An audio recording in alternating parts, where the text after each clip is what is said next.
Bismillahirrahmanirrahim. Alhamdulillahi rabbil alamin. Wassalatu wassalamu ala rasulina Muhammedin wa ala alihi wa sahbihi ajma'in. Falënderimet dhe lavdërimet I takojnë Allahu xhalla shanuhu, krijuesit absolut të gjithësisë. Atë e falenderojmë dhe ndihmë dhe falje prej Tij kërkojmë.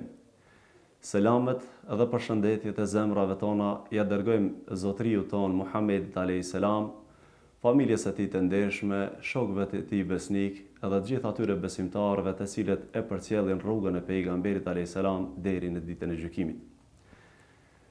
Të nderuar, ne kemi përgatitur para jush që të shpalosim një temë e cila po ashtu ka një vlerë dhe rëndësi të veçantë në jetën e muslimanit.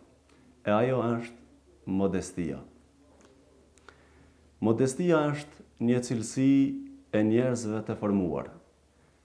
E kundërta e modestisë është mendjemadhësia, e cila është një virus shkatërrues për njeriu. E bën pra njeriu të ligë në këtë dhe në botën tjetër, duke mos e dashur atë toka, po ashtu duke mos e dashur as qielli, madje do të nënçmohet shumë në botën tjetër ditën e Kiametit, ku Allahu xhalla shanuhu me ndjemadhin do ta qes në madhësinë, do ta paraqes në madhësinë e bubrecit ditën e Kiametit, ku njerëzit do ta shkelin me këmbë dhe nuk do ta vrejnë fare.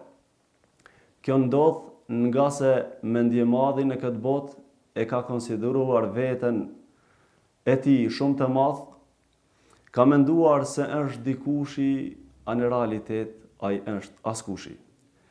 Përballë mendjemadhësisë e kemi të nderuar modestinë, që është një veti shumë e mirë dhe e lavdëruar tek I madhi Zot xhalla shanuhu, por edhe tek njerëzit në tokë, sepse tregon pastërtinë e zemrës së individit nga sëmundja e mendjemadhësisë dhe e kryelartësisë. Modestia është një shtyllë shumë e fortë në formimin e personalitetit të muslimanit, të karakterit dhe të kulturës së tij, nga se ajo është në esencë një thirrje praktike për dashuri në mes vete, për butësi, për mëshirë dhe afrim mes gjitha shtresave të njerëzve.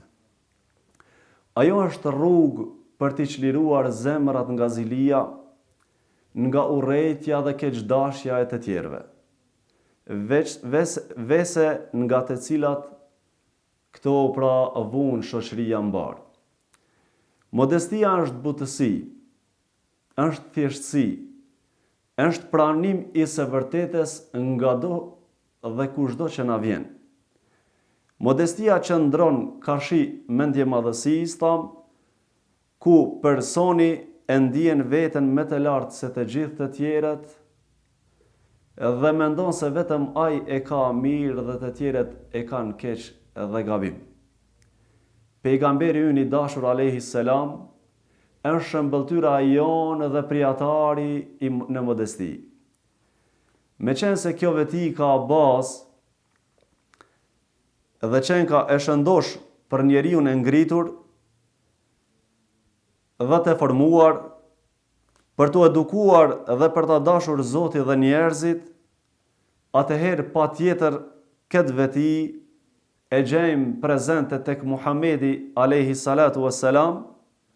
Natyrisht, nëse nuk e ka ai këtë veti, kush mund ta ketë tjetër posti? Allahu xhalla shanuhu e përshkruan të dashurin e tij në Kur'an, në suratul Qalam, ajeti 4, ku thot: Bismillahirrahmanirrahim, wa innaka la'ala khuluqin adhim. Vërtet, ti o Muhammed, je në një shkallë të lartë të moralit. Me këtë shkallë të moralit e të etikës, ai arriti të përfitoj zemrat e njerëzve, të cilat jo vetëm që I zbuti ato, por tashme ishin në gjendje që të bënin gjithçka për personalitetin dhe misionin e pejgamberit alayhi salam. Këtë Allahu e cek qartë në Kur'an, ku në suratul Ali Imran ajeti 159 thot: në sajet e mëshirës së Allahut ti ishe i butë tha ndaj tyre, e sikur të ishe i vrashë dhe zemërfort, ata do të iknin prej teje, do të shkapërderdheshin prej teje. Po ashtu Allahu në suratul Shuara ajeti 215 po thot: e behu i butë ndaj besimtareve që të pasuan ty, o Muhammed. Atë të bekuar pra e kemi model, e kemi shëmbëltyr në modesti, e thjeshtësi, për dashuri dhe respekt, po ashtu edhe për shërbim të njerëzve. Ai ishte i ëmbël në fjalë, i thjesht në ndeja të ndryshme, rrinte me fukarenje, rrinte me pleq dhe me fëmijë, po ashtu me të pasër dhe të varfër. Ai kur nuk dallohej nga të tjerët as në ushqim, po ashtu as në veshje, alayhi salatu wassalam. Ai bart të dhe, ndihmonte shokët e tij për të hapur hendek, siç transmeton Berau bin Azibi. Kur ishte në shtëpi, i ndihmonte gratë e tij në punët e shtëpisë, siç edhe transmeton bashortja e tij Aisha radiallahu anha. Po ashtu, pejgamberi ynë i dashur alayhi salam luante me fëmijët dhe i përkdhelte ata, siç na transmeton Enesi radiallahu anhu.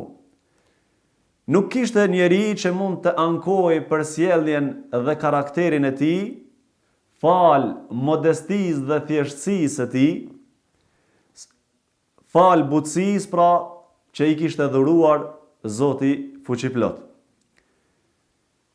Sahabët, shokët, ishin ata që e pasuan mësuesin e tyre në këtë cilësi të mirë, në modesti. Nga ky mësues i madh, të nderuar vëllezër dhe motra, dhe shëmbëltyre njerëzimit në të njëjtën kohë dolen nxënës të shkëlqyer, të cilët e ndoqën rrugën e mësuesit të tyre dhe ishin shembull për thjeshtësi, modesti dhe butësi ndaj muslimanëve dhe mbar njerëzve në përgjithësi. E kemi ngjarjen me Ebu Bekrin radiallahu anhu, përderisa nuk ishte khalife, nuk ishte udhëheqës i muslimanëve, ai shkonte tek disa familje dhe jo u amilte delet e tyre. Edhe kur u bën khalife, udhëheqës i muslimanëve Ebu Bekri, ata thanë: Ebu Bekri tash nuk na sheh ne të varfërve, mirë po ai bekuar vazhdoi prap dhe shkoi tek këto familje të varfra dhe u amilte delet përsëri, edhe pse ishte udhëheqës i muslimanëve. Po ashtu, Ebu Bekri tregohet një ngjarje tjetër, ku deri në vdekje i shërbej një plake e cila ishte e vetme në shtëpi. Ajo nuk kishte askënd pra në shtëpi, jetonte në periferi të Medines. Ebu Bekri shkonte tek ajo fshehur azi, ja ndiste zjarrin për të ngrohur, ja pregadiste ushqimin dhe po ashtu ja pastronte shtëpinë e saj. Pa e ditur pra askush. Vetëm kur vdiq Ebu Bekri radiallahu anhu, atëherë e morën në vesh se kush ishte ai njeri i cili ja bënte këto të mira kësaj plakeje të vetmuar. Sepse pas vdekjes së tij nuk shkoi më kush që ta vizitoi dhe t'ja krynte këto punë kësaj plake. Sepse edhe plaka ishte ajo që nuk e njihte pra Ebu Bekrin. Subhanallah, të nderuar vëllezër dhe motra, i pari i muslimanëve, udhëheqësi i muslimanëve, njeriu më i mirë në tokë pas pejgamberëve të Allahu xhalleshanuhu, i shërben një plakeje dhe askuj nuk i tregon. Madje, as edhe plakës nuk i tregoj se ky ishte Ebu Bekri. Kjo nuk ndodh askund tjetër, vetëm se me ata njerëz që kanë mësuar në medresejen e Muhammed Mustafa sallallahu alaihi wasallam. Vetëm ata që ndjekin gjurmet e tyre mund të bëjnë gjeste të tilla dhe mund të kenë kësi cilësi të bukura. I ngjashëm po ashtu ishte edhe nxënësi tjetër i Muhammedit a.s. Omeri radiallahu anhu. Kur u informua Omeri se në periferitë e Medinës jetonte në kasollë një familje e varfër dhe nuk kishte se me çka t'i ushqejnë fëmijët e tyre, nxitoi që t'i ndihmonte ata. E mori me vete një shërbëtor, e mori një thes, shkoi dhe muar një thes miell, u dërgoi atyre dhe vetë me duart e veta ju përgatiti ushqim fëmijëve dhe ndeji me ta derisa ata u qetësuan dhe u rahatuan. Dhe kur filloi të kthehej me shërbëtorin e tij, ai i tha: "Desha ta marr thot thesin, pse nuk ma dhe mua që ta bari, ja Omer, thesin e miellit." E Omeri radiallahu anhu ja kthej: "Ti sot po don të ma letosh barën në këtë dynja, po kush do të ma letoj nesër këtë barë mua ditën e kiametit para Allahu xhelle shanuhu? Kush përgjigjet për mua nesër? Kur të dal para Allahut, nëse unë tha nuk i shërbej popullit tim ashtu siç duhet." Historianët po ashtu e kanë cekur se Kisra, mbreti i Persisë, i kishte dërguar një letër tek prinsi i muslimanëve, e në atë kohë ishte Omeri radiallahu anhu. Kur i dërguari i mbretit të Persisë arriti në Medinë, pyeti për pallatin e Omerit se ku gjindej. Dhe njerëzit i thanë se Omeri nuk posedon pallat. Dhe ky habite dhe tha si është e mundur një gjë e tillë. Pastaj, i shoqëruar nga një musliman, dolen që ta kërkojnë se ku është Omeri.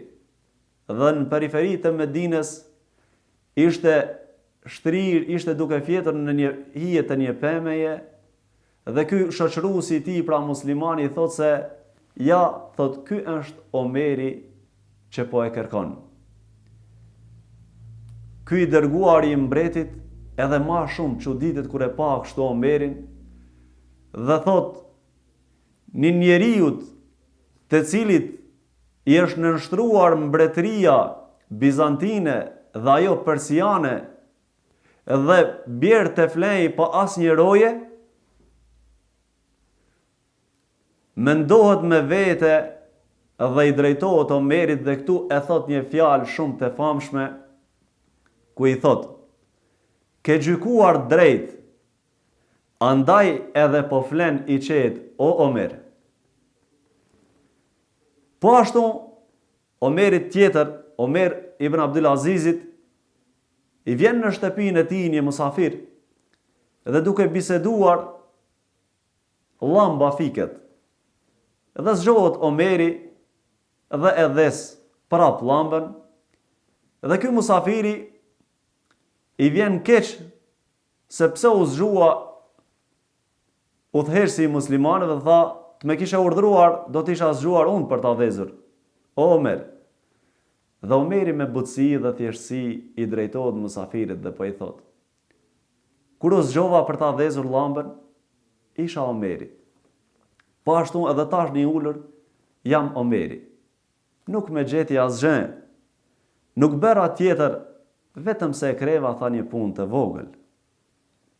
Padyshim vëllezër dhe motra të nderuara, modestia sjell krenari, po ashtu sjell ngritje tek Allahu xhelle shanuhu. Pejgamberi alayhis salam ishte i thjesht dhe modest. Po ashtu edhe shokët e tij ishin të tillë. Me këtë modesti ata ishin ngritur shumë lartë. Janë bërë të mirë në qiell tek Zoti, po ashtu janë bërë të mirë edhe tek njerëzit në tokë. Andaj kanë depërtuar thellë në zemrat e njerëzve në atë kohë, po ashtu janë në zemrat tona sot dhe do të vazhdojnë se përmenduri për të mirë deri në ditën e Kiametit. Si të mos jenë ata burra modest, kur janë edukuar në shkollën e Muhammed Mustafas alayhi salatu wassalam, në derën e të cilit shkruan: "Wa ma tawada'a ahadun lillahi illa rafa'ahu Allah." Nuk ka ndonjë njeri që të jetë modest për hir të Allahut xhalleshanuhu e që të mos e lartësoj atë Allahu. Si të mos jenë modest e të thjesht, kur e kanë kuptuar se nuk kemi ardhur në këtë dynja për të na urritur mendja neve, as për të bërë të mëdhenj para njerëzve, por kemi ardhur me një amanet shumë të madh, e ai është për t'i nxjerrur njerëzit nga errësira në dritë. Kemi ardhur në këtë botë për ta madhëruar dhe adhuruar Zotin fuqiplot. Si të mos jetë njeriu modest, kur fundja e fundit, ai është në realitet askushi. Njëherë disa Kurejsh ishin mbledhur dhe po bisedonin. Secili nga ta të pranishmit krenohej me diçka para tjerëve. Dikush krenohej me pasuri, dikush krenohej me familje, e besa dikush me pozit, e kështu me radhë. Në atë takim, ishte i pranishëm edhe Selman el Farisiu, një sahabi, një shok i pejgamberit a.s. Të njëjtën kohë ishte edhe guvernator. Kur i erdhi rradha që të flas Selman el Farisiut, atëherë ky deklaroi dhe tha: "Sa më përket mua, se kush jam unë jam ai tha që fillimi im është nga një pikë e trash gjaku, nga e cila kanë njerëzit në veri, kurse fundi im është një kufom e cila lëshon erë të keqe, nga e cila pra njerëzit nuk afrohen." Pastaj thot, me sjellin tek peshorja ditën e Kiametit, dhe nëse thot aty unë dal mirë, atëherë thot më të vërtet unë jam dikushi, e nëse tek peshorja nuk dal mirë, atëherë unë jam thot askushi. Allahu qoft i kënaqur me Selman el Farisiun, sepse ka thënë një fjalë shumë të madhe, subhanallah. E kush është njeriu, të nderuar vëllezër dhe motra? Një krijesë të cilën pra një virus shumë i vogël e rrezon për tokë. E ne sot jemi dëshmitar se po jetojmë një kohë të krizës sa i përket çështjes së pandemisë. Një virus i vogël i cili nuk shihet me synet e njerëzit, e ka çoroditur botën dhe e ka izoluar. Dhe bone me mend, nëse Allahu xhalleshanu do të na çonte një sprovë më të madhe se kjo. Subhanallah, mirë për ne sa pak pra logjikojmë dhe sa pak meditojmë për këto çështje. Ku ka hapësirë pra njeriu t'i rritet mendja me përjashtim të atij i cili e ka marrë pra shejtani me veti, e mashtron dhe ja rrit mendjen atij. Allahu na ruajt. Të nderuar vëllezër dhe motra, për fund e porosis vetin dhe juve, mundoheni në maksimum që të pajiseni në vazhdimsi me veti të mira, po ashtu edhe me modesti. Nga se ne e kemi Zotin ton të madh, e kemi Kur'anin, librin e madh, e kemi fenë islame madhështore, e kemi pejgamberin ton alayhi salam shëmbëltyre njerëzimit. Prandaj edhe vetë duhet të jemi të mëdhenj. Por të mëdhenj nuk mund të jemi pa qenë modest, pa qenë të thjesht, të butë dhe të afërt me gjithë muslimanët dhe njerëzit në përgjithësi. Ne duhet ta kuptojmë në esencë se nuk jemi tjetër vetëm se shërbëtor dhe hizmeqar të kësaj fejeje dhe të muslimanëve dhe mbar njerëzve në përgjithësi. O Allah, na bëj prej tyre ja Rabbel Alamin. Dhe për fund, e lut Zotin Gjellëshenuhu që Zoti na i ketë pranuar ditët e kaluara të Ramazanit që i kemi agjeruar dhe ditët në vazhdim të i shfrytëzojmë ashtu siç është më mirë. Të nderuar vëllezër dhe motra, Ramazanit, garës e Ramazanit po i vjen fundi. Andaj shpejtoni në këtë garë sepse fundi i Ramazanit, fundi i garës e përcakton edhe fituesin.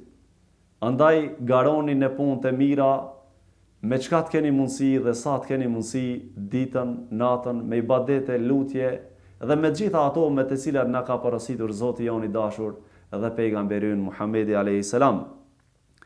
Allahu na mundsoft që të dalim nga ky Ramazan me mëkatet e falura dhe me ibadetet e pranuara inshallah. Walhamdulillahi rabbil alamin.